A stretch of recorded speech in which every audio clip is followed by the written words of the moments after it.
Olá, pessoal. Meu nome é Gilberto Angelucci Júnior, eu tenho 52 anos, eu sou técnico contábil, também graduado em Sistemas para a Internet pela FATEC Jales. Atualmente eu sou estudante do curso de Análise e Desenvolvimento de Sistemas também da FATEC Jales. A faculdade me convidou para fazer uma pequena explanação a respeito dos pequenos negócios, né, e como a tecnologia pode influenciar esses pequenos negócios, né, pode ajudar esses pequenos negócios para esse novo normal, né, essa nova maneira de você lidar com os negócios. Nós não podemos nos encontrar e não podemos vender diretamente para as pessoas, né? Porque temos a pandemia, mas a gente vai mostrar aqui como os pequenos negócios podem ser ajudados por essa nova tecnologia, né? Bom, durante toda a vida humana, né, durante todo o tempo que o homem está na Terra, ele sempre teve problemas e ele sempre procurou uma solução para esses problemas. Ele precisava se movimentar, ele inventou a roda, né? Ele precisava caçar animais em grandes distâncias ou ele precisava cortar um animal que ele tivesse caçado, ou ele precisava cortar uma árvore, uma fruta, ele inventou a lança, inventou a faca com a pedra, né? Ele precisava se abrigar da chuva, ele procurou as cavernas. Nos lugares onde não havia cavernas, ele inventou a casa, inventou um abrigo que ele pudesse se abrigar mesmo nos lugares onde ele não tinha uma caverna para ele se abrigar, né?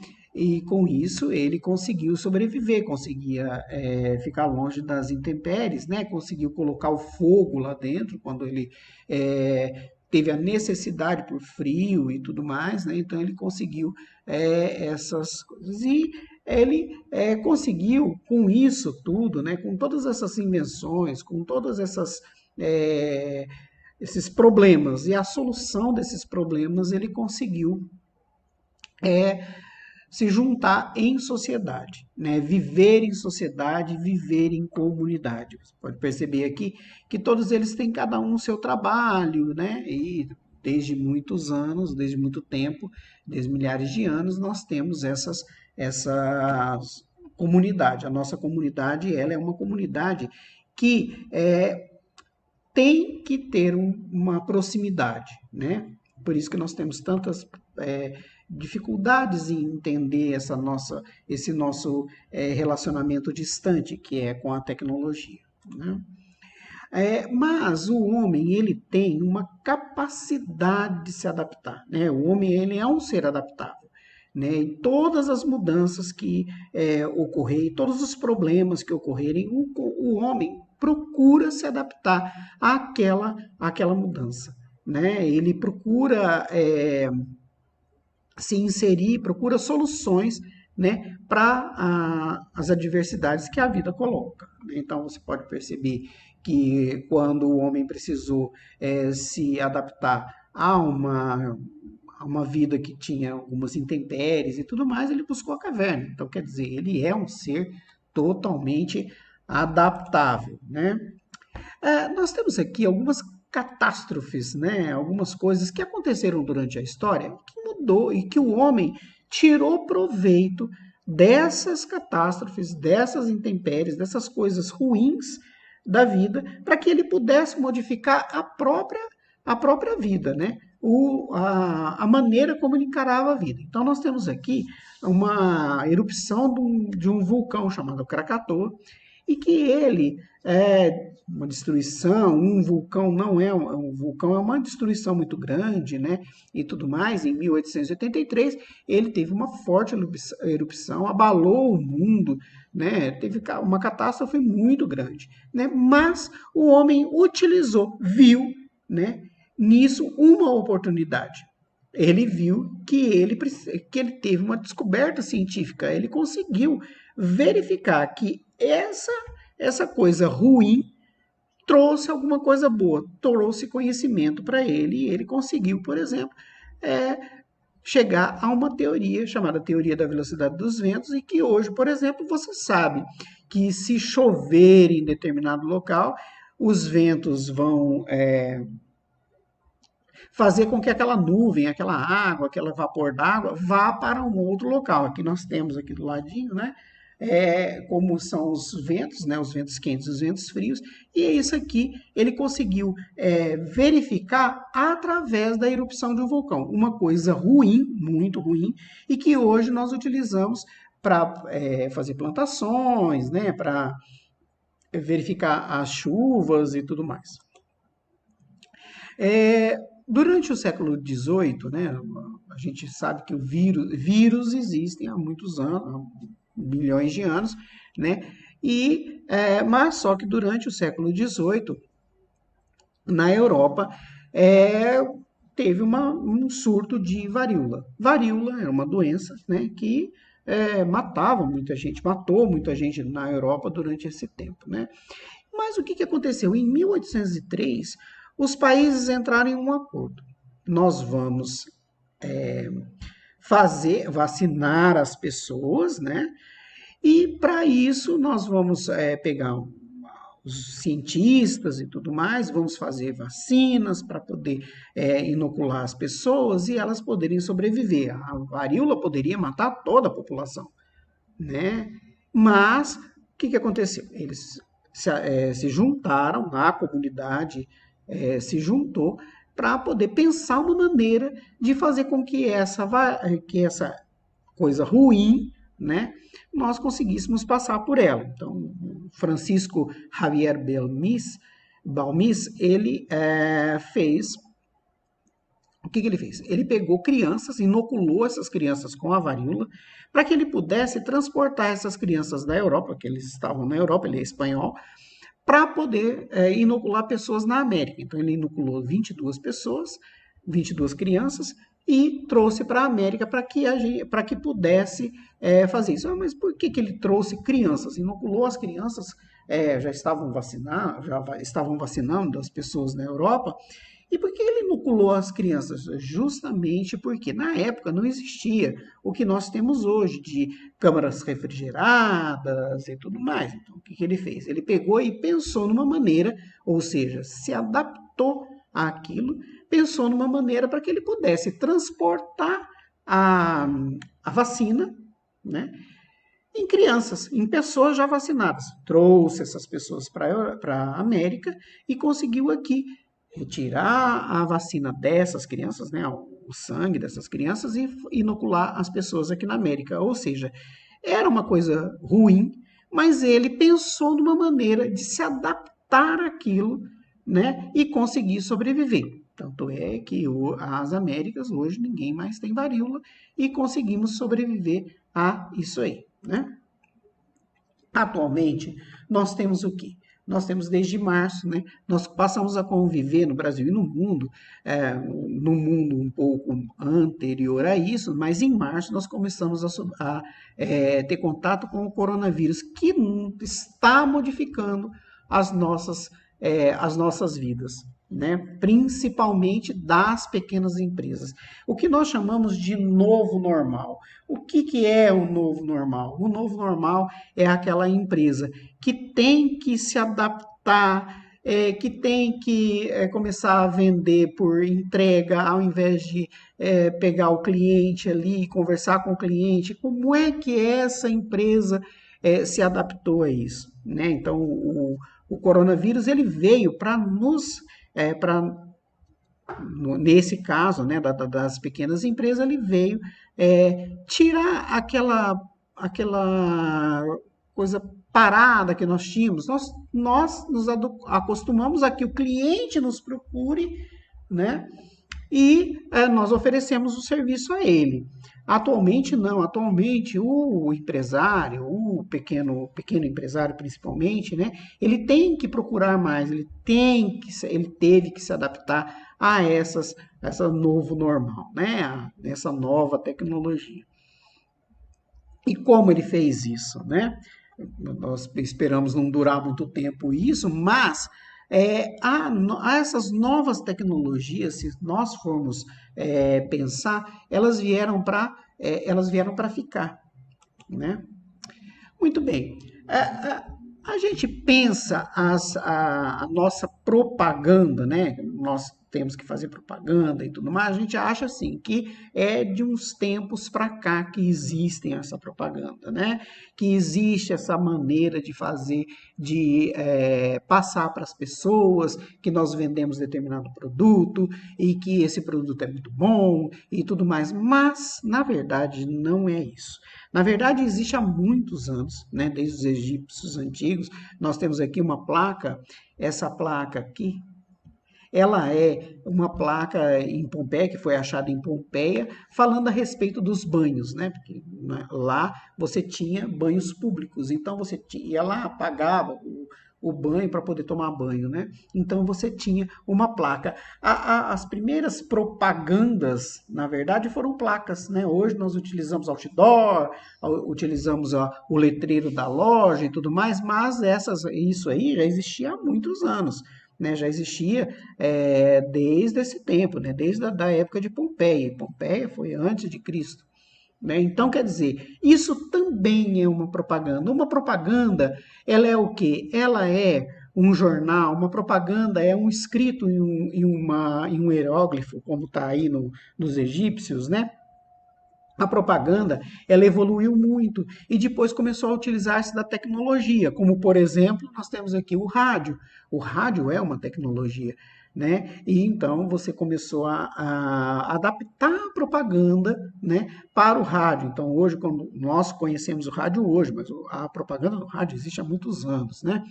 Depois, passou-se a fazer as propagandas pela televisão, né? Com a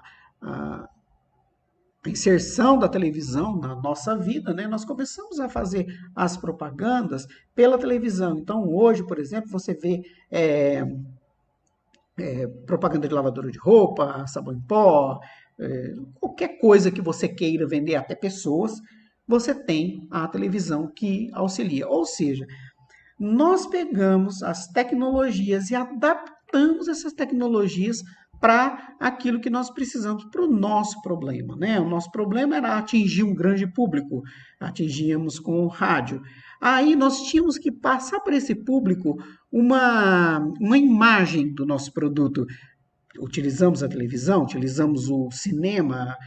As pessoas mais antigas, como eu, por exemplo, conhecem o Canal 100, que era um filme que passava antes do filme no cinema, né? E você tinha esse Canal 100 que passava notícias a respeito de futebol e tudo mais, e tinha algumas propagandas dentro desse Canal 100, né?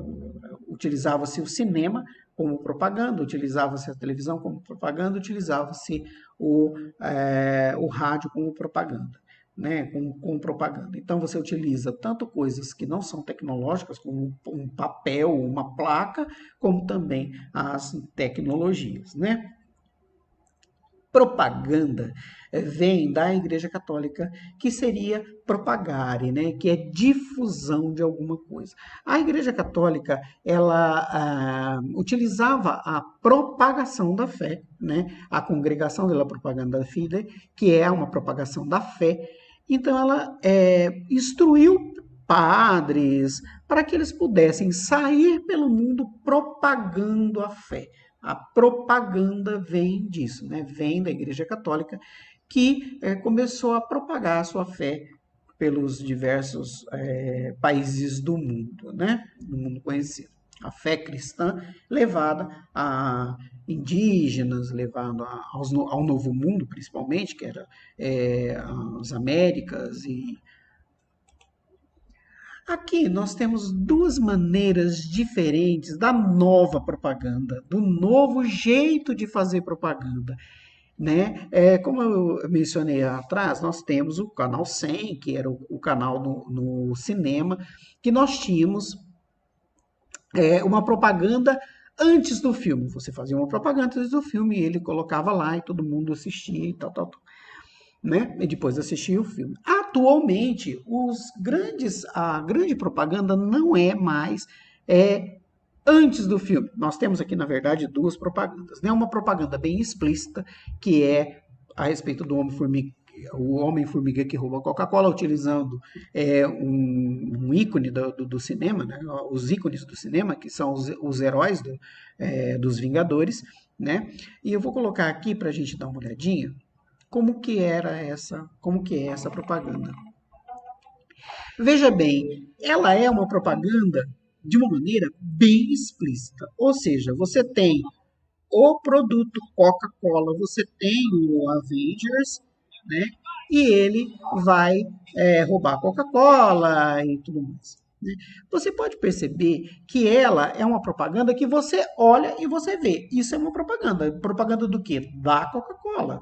Né? Você sabe que aquilo ali é a propaganda da Coca-Cola, assim como várias outras que você vê, você vai tendo essa visão da maneira explícita, né? Já essa aqui não. Só tirar o som daqui. Veja bem, ó, essa aqui é uma cena do Capitão América, o primeiro Vingador, em que ele sai, é o final do filme, né? Que ele sai pela Square, né? Pela Times Square.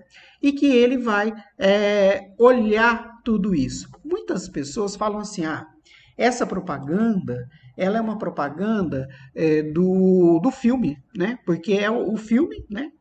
É o próximo filme, porque aparece ali um próximo personagem, os próximos personagens, né? Acabou o filme, eles vão aparecer ali o Nick Fury e tudo mais, né?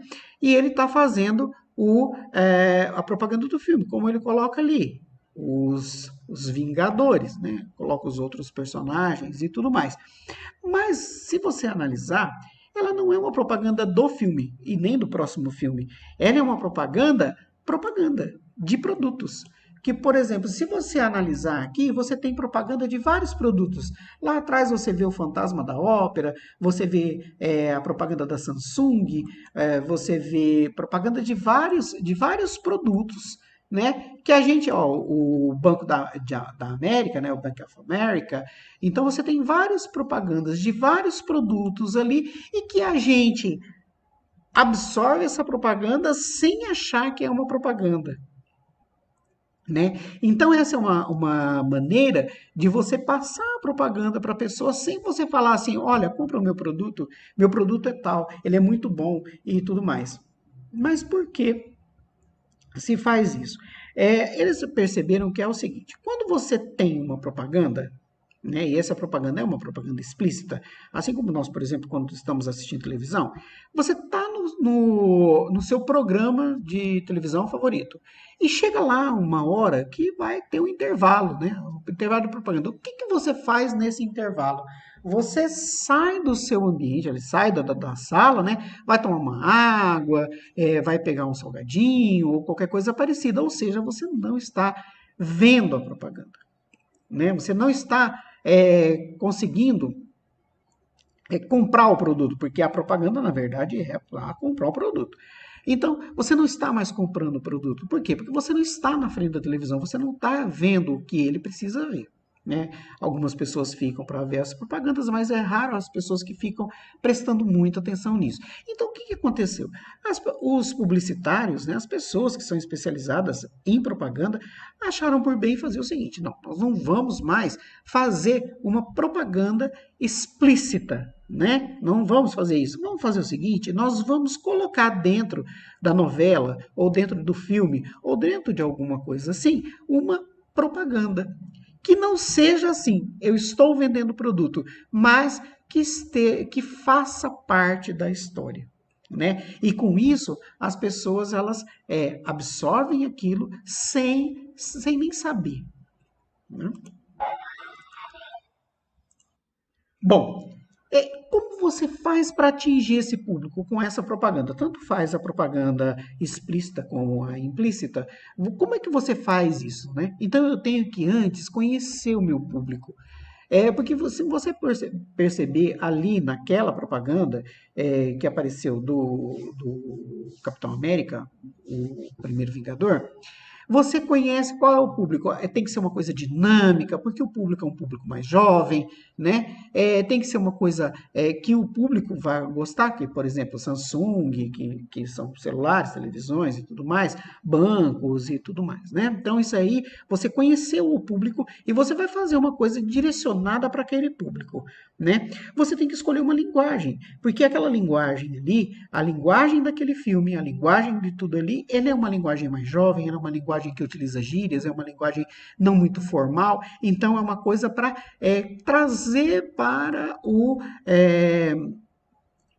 cotidiano da pessoa, né? Ele não vai falar uma palavra que as pessoas não falam, ele vai falar uma palavra que a pessoa fala normalmente, o jeito de falar, não vai falar não é, ela vai falar né? Ele vai ter todo esse conceito de linguagem da propaganda, né? E também a linguagem do produto, né? Ele vai analisar a concorrência, você tem que analisar a sua concorrência. Você, por exemplo, você com a pandemia, você vai produzir máscaras. Você é uma costureira e você vai produzir máscaras. O que você tem que fazer? Você tem que analisar. Será que as pessoas estão fazendo máscaras também? Como é que essas pessoas estão lidando com as máscaras?